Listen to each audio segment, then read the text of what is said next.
Olá pessoal, tudo bem? Estamos começando mais uma edição do Tradecast, sejam muito bem-vindos.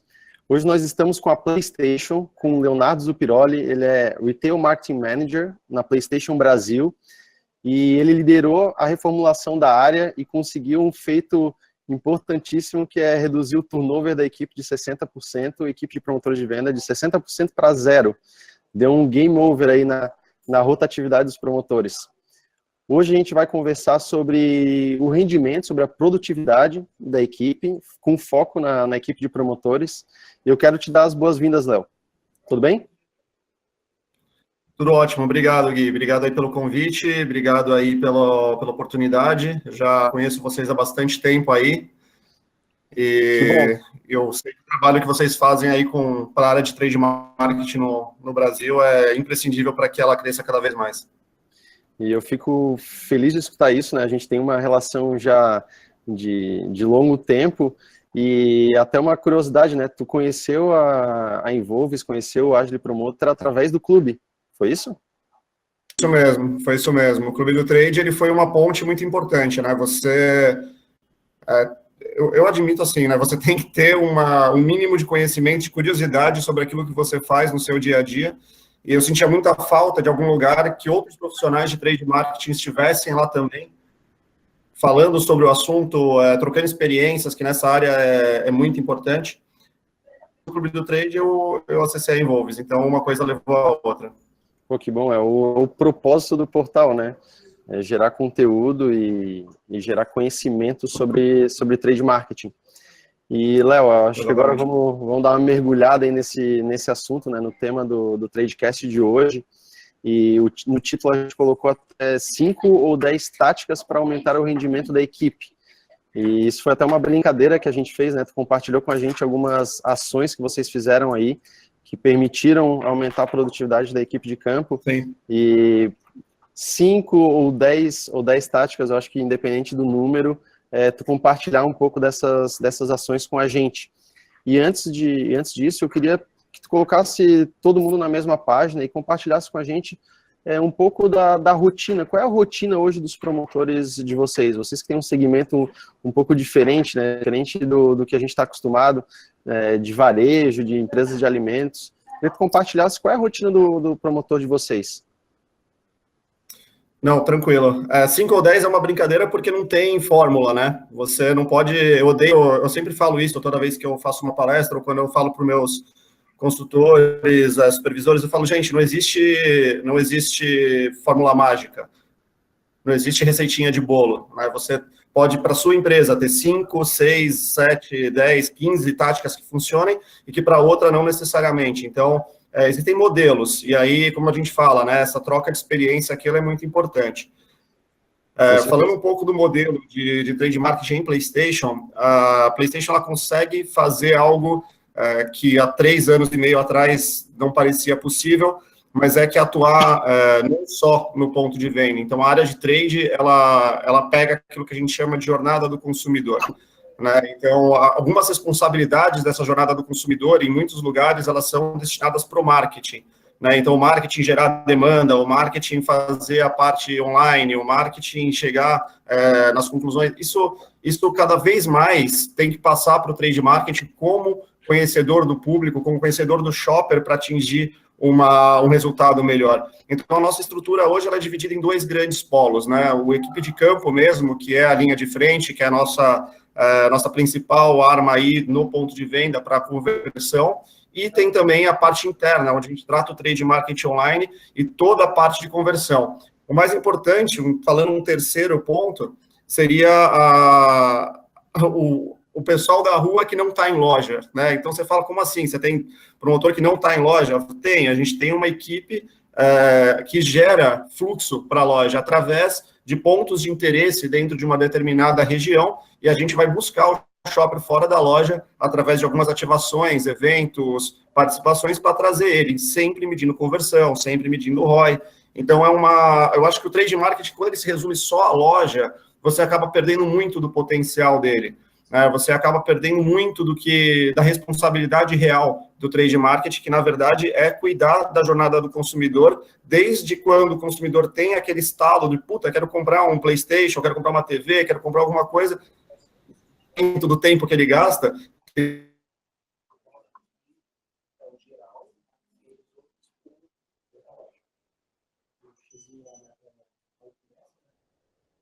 Léo? Léo, tá ouvindo? Pessoal, acho que o Léo deve ter caído. Vamos aguardar uns minutinhos aí para ver se ele retorna. Esse faz parte do espetáculo ao vivo, né? A gente está sujeito a esse tipo de situação. Vamos aguardar um pouquinho para ver se ele retorna. Lembrando até que o Léo participou do nosso evento anual, o Agile Experience, que é o evento que a gente realiza aqui em Florianópolis. Esse ano vai ser em setembro. E o Léo comentou muito sobre esse plano que eles fizeram para reduzir o turnover da equipe, né? Aí tá de volta. Voltamos. Vamos lá. A gente ouviu uma parte da tua fala, Léo. Estava comentando, acho que estava no final do teu raciocínio e foi quando tu caiu. Não, basicamente isso, Gui. Se você mantiver seus promotores ou pensar que trade marketing é só loja, acho que você acaba perdendo muito do potencial. Você acaba perdendo aquela real intenção do trade marketing, o real objetivo do trade marketing é cuidar de toda a jornada do consumidor, né? É você cuidar desde o momento que ele está afim do seu produto até o momento da compra. Os caras estão cada vez indo mais decididos para o ponto de venda. Então, a informação hoje está mais fácil. A conversão no ponto de venda é mais difícil. Então, você tem que atuar no processo de convencimento no antes, e não necessariamente só na hora H. Na hora H ela é super importante, mas cada vez mais o consumidor ele já sabe o que quer e fica muito mais difícil você convencê-lo do contrário. Tem até um número, né, que 11% dos consumidores já vão para o ponto de venda, claro, considerando o segmento de vocês, com a decisão de compra, né, do que comprar. O número, Gui, ele é até o inverso, né? 89% já sabe, 11% você muda. Entendi. Se fosse 11%, estava ótimo para trade, porque a gente ia converter em 89%. Claro. Mas tem um dado interessante do próprio Google, que eles falam que o volume de visitas, né, no varejo ele diminuiu 67%, enquanto as vendas aumentaram 17%. Gente em loja comprando mais. É exatamente aquilo que a gente falou do cara já ir para a loja decidido. Então, acabou, tô dando só uma olhadinha e cada vez mais o cara já vai lá, pega, compra e vai embora. É isso que está acontecendo. Com certeza. E na semana passada a gente fez a X-Pocket em São Paulo e o Marcelo estava lá, o Marcelo que faz parte do teu time, né? Sim. E ele comentou sobre essa proximidade com o shopper, essa proximidade com o comprador e entender a jornada de compra. E ele comentou algo lá que o pessoal ficou muito curioso, que é colocar o PlayStation, por exemplo, para o pessoal interagir dentro de barbearias. Porque vocês entendem que dentro das barbearias tem o público de vocês, né? Não só barbearias, Gui, existem vários pontos de contato, né? Você tem que entender que, principalmente para PlayStation, você não trabalha com produto único, você trabalha com jogos que atendem diversos públicos. Então, um GT Sport, que é um público que gosta de corrida, um NEC ou Ratchet Clank, Crash Bandicoot, que é do público infantil ou nostalgia. Você tem, então, títulos que vão pegar desde a criança com 5 anos até um cara com 45, 50 anos, é muito abrangente. Então, você tem que saber aonde ir buscar essas pessoas. Né? Às vezes pode ser numa barbearia, assim, porque o pai está lá, levou o filho no final de semana, não estava nem pensando em comprar um console, mas aí você faz uma experimentação dentro de um local desse, por que não? E isso é uma função do trade, com certeza, né? Fazer esse tipo de jornada. Então, você pode pegar um clube, uma escola e por aí vai. São vários outros lugares que têm esse tipo de aderência com o público de games. É realmente criar o conceito da jornada no meio dela, ou então, às vezes, quando ela nem existe. Né? Então, o cara nem estava pensando em entrar na jornada e você coloca ele dentro dela. E de uma forma sempre prazerosa, sempre lúdica, sempre que... Porque é PlayStation, se não for divertido, não vale, né? Então, a gente tem que sempre fazer as coisas da forma mais divertida possível. Não, e baita ideia, é uma ideia diferente. E, Léo, os promotores de vocês hoje, eles vão para os pontos de venda, esses que visitam as lojas, né? Eles vão para os pontos de venda e dentro da loja, qual é o papel dele? Qual é a atividade que ele faz? Quando a gente fala de consultor ou promotor, né, no nosso caso a gente chama muito de consultor, esse cara ele tem uma responsabilidade gigantesca lá dentro do ponto de venda. A primeira responsabilidade dele é o que a gente chama de identificação de necessidade. Então, não adianta nada eu falar, o produto que vocês têm foco esse mês é um Uncharted, né, que é um jogo super bacana e tudo mais. E aí o cara chega lá e quer empurrar Uncharted para todo mundo. Isso não vai resolver. Isso não é assim que se faz um trabalho. A primeira responsabilidade de um consultor de ponto de venda, além do relacionamento com o lojista, é fazer uma identificação de necessidade. É você entender do shopper o que ele quer, por que ele está ali. A partir do momento que você entendeu quem é esse cara, você vai começar a direcionar um speech para ele. Então, tem uma argumentação, tem um tipo de speech para um shopper, tem um tipo de speech para o gamer hardcore, para o cara casual, para a mãe que quer comprar um presente para o filho. E se você, o que você mais vê no varejo, infelizmente, hoje em dia, é um speech padronizado para todo mundo, né? Parece que todo mundo é igual. Entrou na loja, então você te oferecem sempre as mesmas coisas, sempre da mesma forma, e ninguém nem se dá o trabalho de saber o porquê que você está lá, o que você está procurando, né? Então, é muito complicado, cara, você não fazer esse estudo prévio mínimo, e isso demora 15 segundos. Uhum. Né? Então, a maior responsabilidade deles são grandes identificadores de necessidade, e aí fica muito mais fácil para atender essa demanda, né? Fica muito mais fácil para argumentar, fica muito mais fácil para você colocar um produto correto para a pessoa correta. Então, a responsabilidade deles, sim, é vendas, obviamente, mas direcionada. Eu acho que eu não quero criar, e nem devemos criar, né, equipes robotizadas, né, que às vezes você vê em muitos lugares, infelizmente, ainda.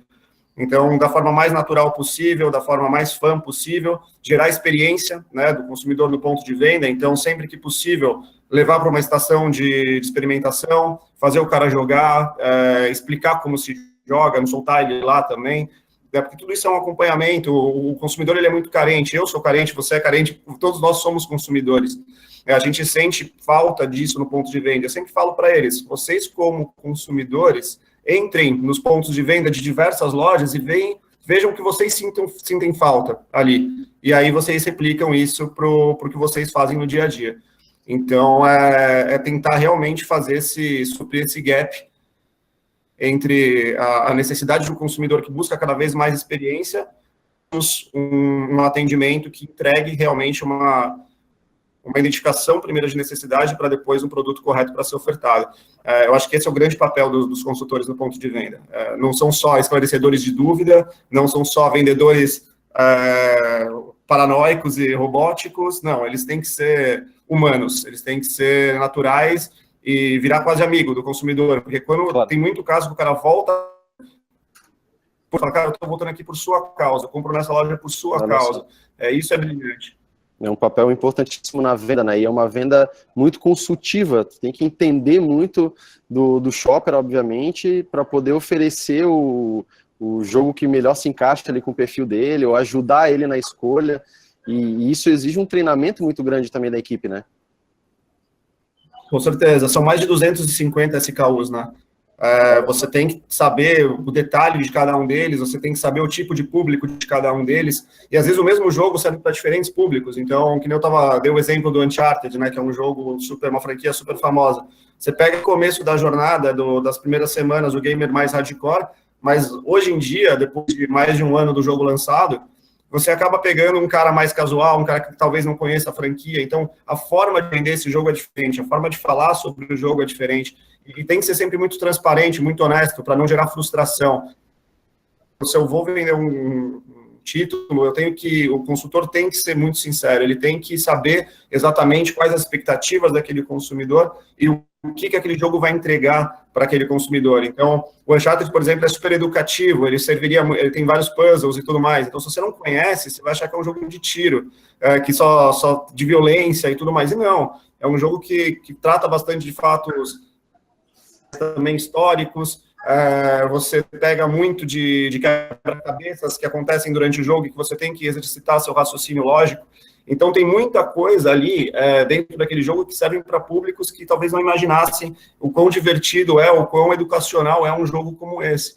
Né? Então, você realmente traçar abrir esse perfil. Eu estou falando de um jogo, a gente tem 250 SKUs.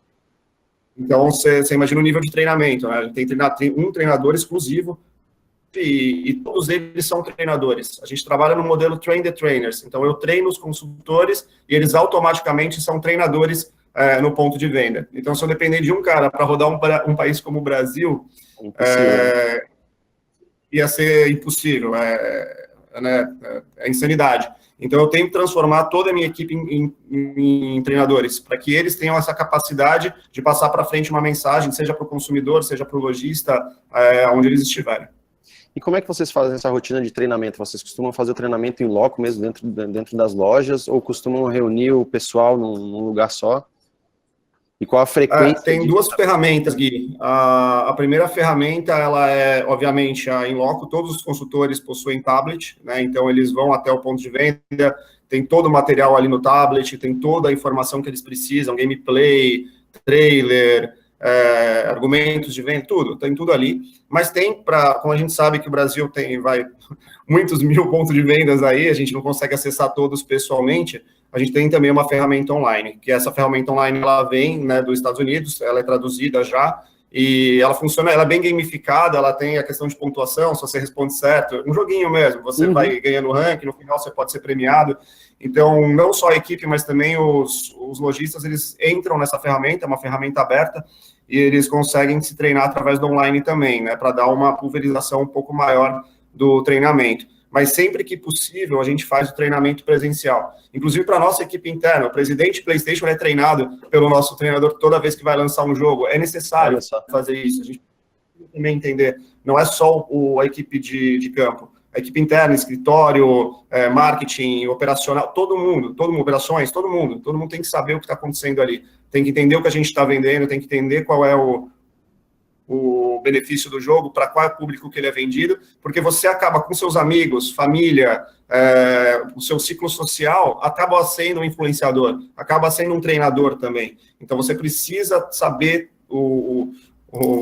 não só o básico, mas, né, o essencial do jogo e do console, de todos os produtos, para que você também consiga passar essa mensagem para frente. Isso não é uma responsabilidade só do consultor no ponto de venda, de forma alguma. Claro, com certeza. E como é que vocês fazem para fazer o recrutamento desses consultores aí? Porque eu acho que é importante que eles sejam gamers também, né? Que eles gostem muito disso. Eles precisam gostar de pessoas. De games a gente ensina a gostar. Não é gostar só de games, cara. Acho que gostar de games, muita gente gosta. Se a gente fizesse uma fila de contratação só por quem gosta de games, a fila ia longe. Né, mas o principal aspecto, a principal característica de um consultor de PlayStation é gostar de pessoas, gostar de conversar com pessoas, gostar de atender. Eu acho que esse é o principal perfil. Né? Quando eu falo também, eu falei no AX do ano passado, que muita gente veio me questionar depois, a questão de contratar com o perfil do cliente que a gente vai atender, e não com o perfil de PlayStation. Então você fala, mas para valores internos e tudo mais, são valores internos, o nome próprio já diz. Ele tem que ter esses valores, mas mais do que isso, ele tem que ter os valores do cliente que ele vai atender. Ele tem que ter o valor do varejista, ele tem que entender o ambiente onde ele vai trabalhar no dia a dia. Ele é mais um funcionário quase do varejista do que nosso. Né? Ele fica mais tempo lá do que com a gente. Então, por que não fazer uma contratação com o perfil do varejista? Né? E aí, a gente tem diferentes tipos de varejista, o especialista, ou diversos tipos de canais, né? O generalista, por aí vai. Mas a ideia é você mudar. Muita empresa erra fazendo aquela famosa contratação invertida, né? Contrata pela tática e demite pelo comportamento. Isso é 90% dos casos, sem dúvida. Então, no nosso caso, é o contrário. A gente contrata pelo comportamento e aí a tática a gente ensina. É muito mais fácil você ensinar a tática, muito mais fácil você ensinar do que ensinar comportamento. Eu considero praticamente impossível. Né? É um desafio muito grande. Então, é por isso que... Não, isso me chamou a atenção, vocês contratam consultores com perfis diferentes dependendo da loja, dependendo do cliente que ele vai atender. Sim, você tem que passar para ele aonde ele está entrando, aonde ele está se metendo, né? Então, tanto no Sales Academy, que é um treinamento que a gente faz aqui em São Paulo, quanto nos treinamentos diários, a gente sempre tenta passar para eles o maior número de informações sobre o cliente, sobre o perfil do cliente, para que eles entendam onde eles estão entrando e com quem eles estão lidando. E aí, quando você falou no começo da transmissão sobre turnover zero, né, que foi inclusive o tema da palestra do Alex do ano passado, o proativo realmente é zero, de pessoas que 0,3, 0,4, numa média Brasil de quase 4%. Nossa, então é significativo, mas por isso, porque ninguém... quando você contrata já com perfil comportamental, a chance do cara pedir para sair é muito baixa. Com certeza. É muito baixa. E uma vez que esse cara entra dentro da PlayStation, existe algum plano de carreira para ele? Isso é claro? Isso é divulgado? O plano de carreira é extremamente transparente, todo mundo sabe até onde pode chegar e na verdade não tem um teto, né?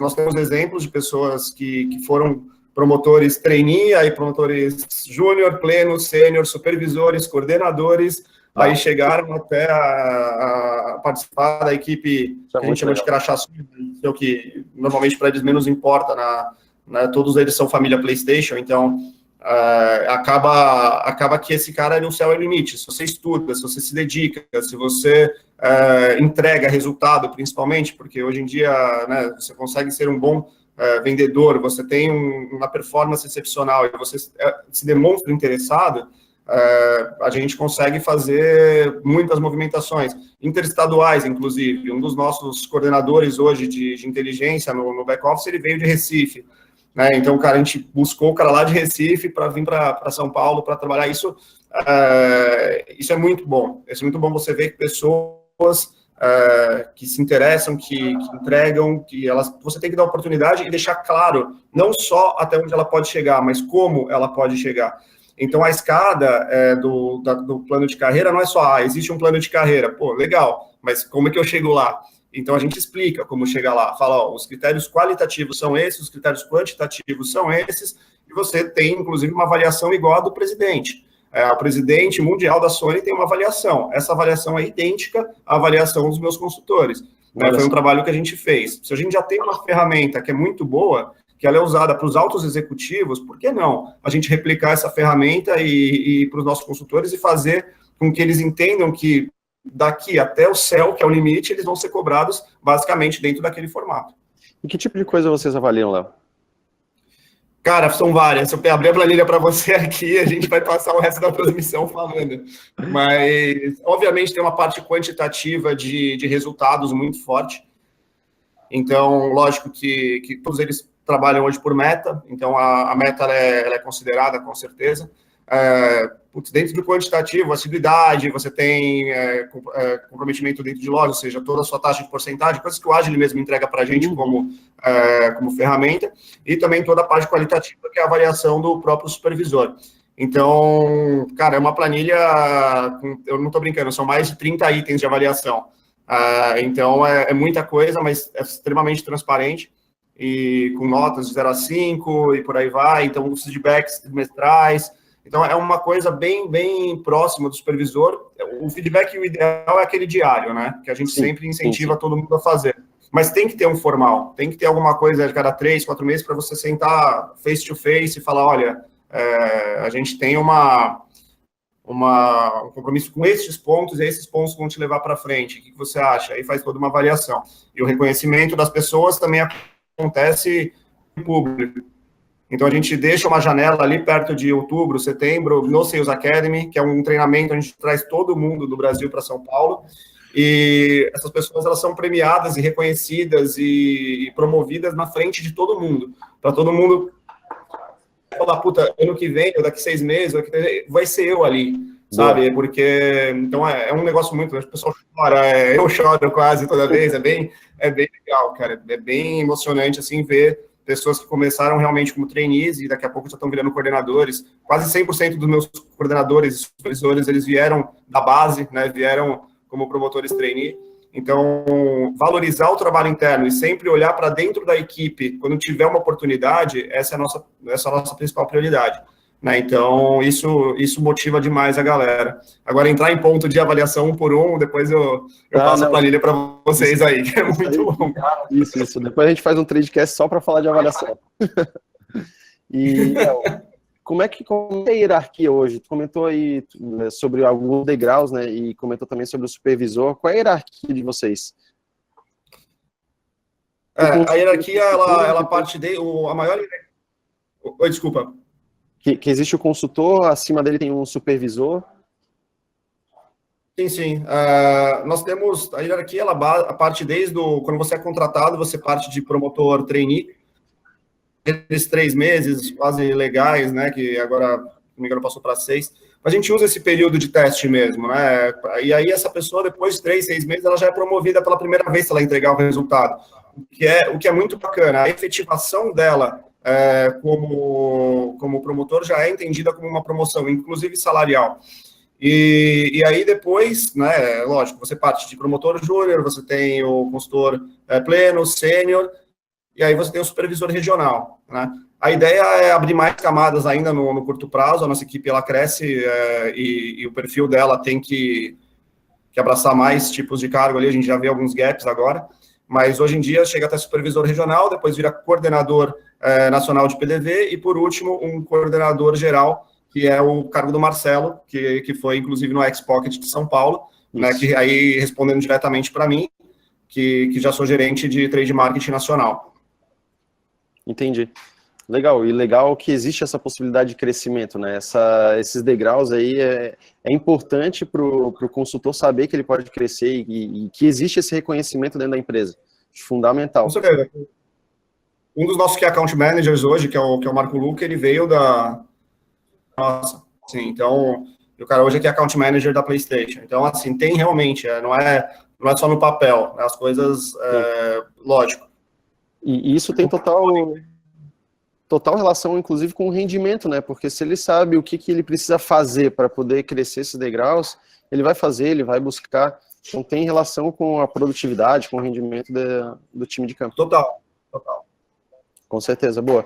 E como é que vocês fazem para garantir uma execução bem feita, um trabalho bem feito dentro das lojas? Esses supervisores, eles visitam frequentemente as lojas para acompanhar o speech do consultor? Como é que funciona isso? A gente trabalha em 2 modelos, né? Um primeiro modelo muito sazonal, o mercado de games é extremamente sazonal, ele bate picos em lançamentos, mas você também tem que cuidar dos catálogos, então hoje a gente trabalha aquilo que a gente chama de always on, que é um trabalho contínuo de execução.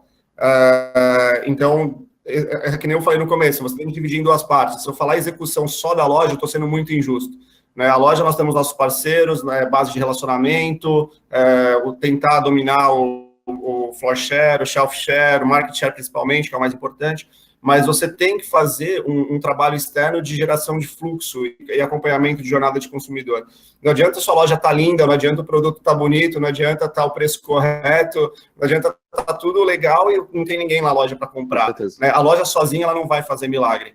Então, hoje, tudo bonitinho no ponto de venda, eu considero que é o básico. Você tem que entregar isso. Acabou. Se você não entregar por aí, você vai fazer o caminho contrário, você vai gerar uma demanda gigantesca no mercado, e aí quando o cara chegar na sua loja, a experiência é péssima.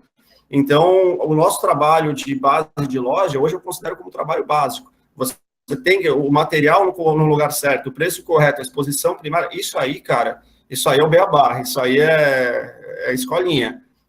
O que você tem que entregar mais é realmente essa aproximação com o consumidor, shopper no caso, com a identificação de necessidade, de speech e entregar o produto certo para a pessoa certa. Não existe uma fórmula para fazer isso. Quem traz a fórmula são os próprios consultores. Né? Não existe o Léo aqui, o Marcelo senta na mesa, desenha o speech para o cara e entrega o que eles têm que falar. Não é assim que funciona. As melhores práticas, elas vêm deles mesmos. Então, a gente incentiva com que alguém ali que tenha feito alguma coisa que deu super certo, levante a mão e fala, pô, isso aqui já deu certo, e já deu certo várias vezes. De cada 10 vezes que eu tento isso, 8 dá certo, né? Uma taxa altíssima. O que a gente faz? A gente pega essa prática e padroniza para o resto da equipe. Então, você tem que fazer esse trabalho que vem dos próprios consultores de, isso aqui eu fiz, deu certo, isso aqui eu fiz, deu certo. Porque a empresa é achar que o speech que você desenha sentado com a bunda no escritório ali vai funcionar no ponto de venda. Não vai. Quem manja de ponto de venda é o promotor. Quem manja de ponto de venda é o consultor que está lá todo dia conversando com o consumidor. Quem sou eu? Que eu já fui promotor e tudo mais, mas, cara, eu sei que os tempos mudam, os consumidores mudam. Então, quem está hoje sabendo, a geração Z e Alpha chegando na loja, cara, o perfil mudou. Então, precisa que a gente mude também diariamente. E aí, se alguém entrega uma prática melhor do que a que está sendo executada, ela é padronizada. Então, execução de loja é o de menos, Gui. O que a gente pega muito hoje é isso, é comportamental. O que você vai falar? O que você vai abordar? E para como você vai falar? Então, isso é muito importante. O consumidor no shopper tem que se sentir bem, não se sentir invadido.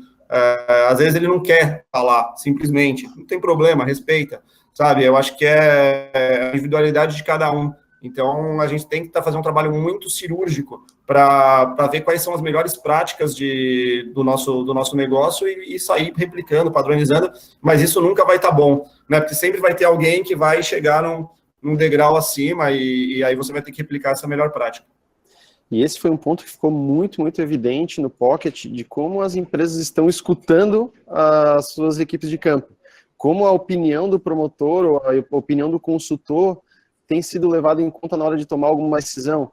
E a gente viu exemplos lá no Pocket tão diferentes, de onde posicionar um ponto extra, de uma ação que pode gerar muito resultado, aonde posicionar o produto, onde colocar enfim, uma variedade de ideias e sugestões que parte do time de campo, né? Que é o time que está em contato ali com o shopper, é o time que identifica o que pode trazer mais resultado. Exatamente. Não adianta um estudo acadêmico. Eu sou super acadêmico, mas não adianta nada você pegar um livro e a zona quente do mercado é a fileira 3. Aí chega o consultor e fala, não, nesse supermercado aqui, ou nessa loja aqui, é a 2. E eu confio muito mais no cara que está falando do que no livro, porque ele está lá todo dia. Então, você não pode, trade não pode ser engessado. Trade não pode ser uma ciência engessada. Tem que ser uma ciência evolutiva, né? Como muitas outras. A evolução do nosso papel e o papel do consultor nessa evolução assim, eu não tenho nem palavra para falar. Ele é o cara que vai determinar, às vezes, até as maiores estratégias que a gente possa pensar no futuro. Com certeza, lá no Pocket a gente viu casos até onde os promotores informam se o estoque daquela loja é crítico ou não, sem informar a quantidade de estoque, só com base no feeling, na percepção que ele tem, porque ele está naquela loja frequentemente, ele conhece o giro daquela loja e decisões que são tomadas em cima dessa informação de estoque crítico, que é reportada com base numa percepção do promotor. É um cenário... Não só o estoque loja, né? Mas quando você olha, isso aí eu acho que ajuda a gente bastante nessa função. A questão de estoque, a gente não pode perder para a ruptura, isso é básico, eu acho que falo bastante disso e tudo mais, mas não existe uma sensação, né, nossa que vai ganhar da realidade do consultor. Então, o achismo, aquele eu acho que, eu penso que isso tem que morrer. Isso tem que morrer rapidamente. Né? Quando você começa um argumento com eu acho, eu penso, eu imagino, cara, ou você me traz dados, fatos concretos, números, ou então seu achismo vai cair por terra em menos de 10 segundos. Né? Então é isso. Muita gente, durante muito tempo, eu me coloco nesse balde, que ia pensando, tipo, não, mas eu acho que tal ação vai dar certo. Eu acho... Cara, se você não tem que achar nada, você tem que principalmente executar muita coisa, checar se deu certo o resultado e rodar uma roda, uma variação muito mais técnica para entender se aquilo realmente deu certo ou não.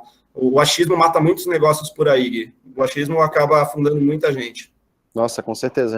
E a gente está na cultura do data-driven, né? Da preocupação de tomar decisão olhando para dados. O problema é saber que dado, que informação olhar, né? E aí é onde a gente encontra muita gente perdida. Tem tanto dado, tanta informação que não sabe o que olhar, o que analisar. Área da informação, né? A gente vive na área da informação. Eu acho que o mais importante quando a gente fala de informação é resultado. A informação de venda. Não tem como você fugir. Então, não adianta nada você ser um cara extremamente técnico, você entender as porcentagens disso, daquilo outro e não vender. Aí o seu resultado final, o seu objetivo, o porquê você está ali, não faz sentido. Então, o melhor é o que vende mais, basicamente. E aí a gente tem que ir atrás desse cara que vende mais e puxar desse cara que vende mais o porquê ele vende mais. A técnica, o conceito, a melhor prática, muito provavelmente está ali. 99% das vezes ela está ali. Então, no caminho para achar a melhor prática não é difícil. É só você olhar para a venda. A venda ela vai te dar um guia do que você está fazendo certo. Não tem erro. Com certeza, bom ponto. E, Léo, só para a gente fechar e caminhar para o final aqui, queria só que tu listasse, então, pontos que devem ser considerados quando a gente fala de produtividade, de rendimento. O que tem que olhar, o que tem que prestar atenção e o que vocês estão fazendo aí, né? Recapitular. Cara, produtividade e rendimento, que nem eu falei, existem várias métricas que você pode colocar para a sua equipe. Desde comparecimento, desde conversão, você tem que partir pelo básico, a grande métrica é venda, não tem jeito, você vai acabar sempre caindo na mesma tecla. Também, qualitativamente falando, existem os profissionais que se destacam pela colaboração com o negócio, pelo entendimento do negócio como um todo. Então, se você faz o que você faz todo dia e você está satisfeito com isso, você é uma pessoa que quer ficar ali para sempre, eu não tenho nada contra, honestamente, mas também não vai ter um grande destaque, né, como você falou, de carreira e de oportunidades e tudo, porque isso não é PlayStation, o mercado como um todo busca pessoas que tenham essa capacidade de evolução natural, né, que consigam ir atrás de novos estudos, que consigam ir atrás de novas técnicas, e subir essas técnicas e padronizar para o resto da equipe. Então, quando você fala de rendimento, é muito complexo, né? A gente não pode cravar preto no branco falando, não, o que vende mais rendimento e acabou. Não é assim que funciona. Com certeza. Alguns outros fatores. E nesse ponto, eu acho que a equipe de PlayStation, que nossos consultores estão de parabéns, eles têm uma ação, né, uma proativa, assim, a gente vê de ideias, de projetos que vêm deles, muitos deles já executados, então é uma energia muito boa, esse clima que a gente gera dentro da empresa, ele tem que ficar interno também, ele tem que ser transportado para fora, que o consumidor, quando chega na loja e tromba com um consultor PlayStation, ele sinta essa energia, ele sinta essa reciprocidade, ele sinta essa sinergia com o que está sendo falado e o que está sendo ouvido, né? Porque a grande orientação é essa, você tem que entender, primeiro de tudo, quem é essa pessoa, o que ela veio buscar, e a partir daí, você tem que desenvolver o seu speech, e não o contrário, porque muitas vezes é o contrário, 90% das vezes é o contrário, você tem o speech, e aí você começa a falar para todo mundo, e tenta jogar, é como jogar uma lança num rio e torcer para pegar o peixe, isso não vai acontecer, cara, só se você tiver muita sorte, mas não vai acontecer. Exatamente. Então, o trabalho científico é o contrário, é você fazer um trabalho muito mais profundo, e o rendimento ele é avaliado através disso, os melhores identificadores de necessidade, os caras que mais padronizam processo, por aí vai, a gente consegue te dar mais umas 10 sugestões aí de como avaliar rendimento, mas a ideia principal é essa, quem tem mais cases dentro da mão e quem tem mais resultados palpáveis e dados, né? Não é quem eu acho que é o melhor, é quem é o melhor por fatos e dados. Com certeza, e isso tudo passa pelo que a gente falou, né, de uma cultura de feedback, de uma capacitação regular, de uma capacitação frequente, de contratar pessoas que tenham um comportamento adequado para o negócio de vocês, que sejam pessoas apaixonadas por aquilo, né? Isso não é clichê, isso é importante ali no momento do processo seletivo avaliar esse tipo de coisa, que tem os mesmos valores, como você falou. Então, passa por todos esses pontos. Porque muita gente fala, deve ser fácil trabalhar para a PlayStation, é uma marca apaixonante, é uma marca que só você contratar o gamer e tá tudo certo, o cara não vai querer deixar vocês nunca.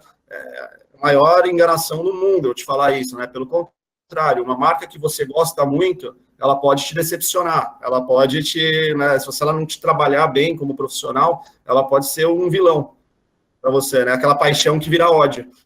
Com certeza. Então, PlayStation tinha um turnover muito alto, cara, há 3 anos e meio atrás, por pessoas gamers apaixonados pela marca, mas que ficavam extremamente decepcionadas com a forma que o trabalho era conduzido. Então, a questão agora ela é muito mais você valorizar o profissional, você entregar uma perspectiva bacana de crescimento e valorização do profissional, não pela valorização, não é que tudo que você faz está bom, é palminha para todo lado, não, é valorização dos bons profissionais, aqueles que merecem, aqueles que entregam um resultado e que os outros se espelhem neles para terem o mesmo sucesso. Acho que é um caminho natural que isso aconteça. Mas parece que é fácil falar de PlayStation, não é. Não é. Às vezes é mais difícil do que algumas outras marcas que não tem um apelo emocional com o consumidor e com o promotor. Talvez ali a expectativa, até um pouco mais baixa, gere menos desconforto. PlayStation gera desconforto o tempo todo. Então, essa é a nossa missão, é tentar fazer com que esse desconforto seja traduzido em resultado depois.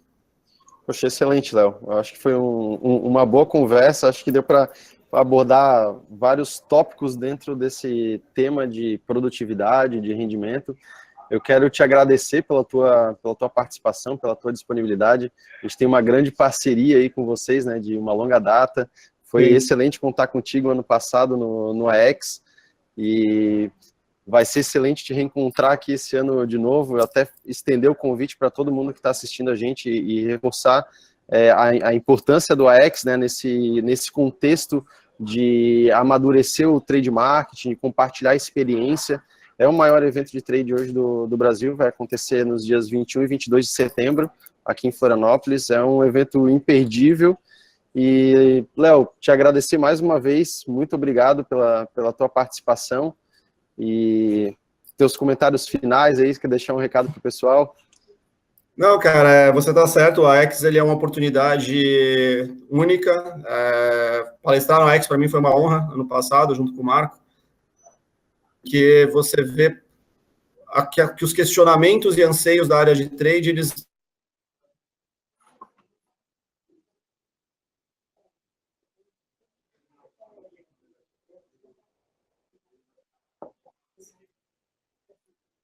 Pessoal, acho que o Léo caiu de novo, quase no final da nossa transmissão.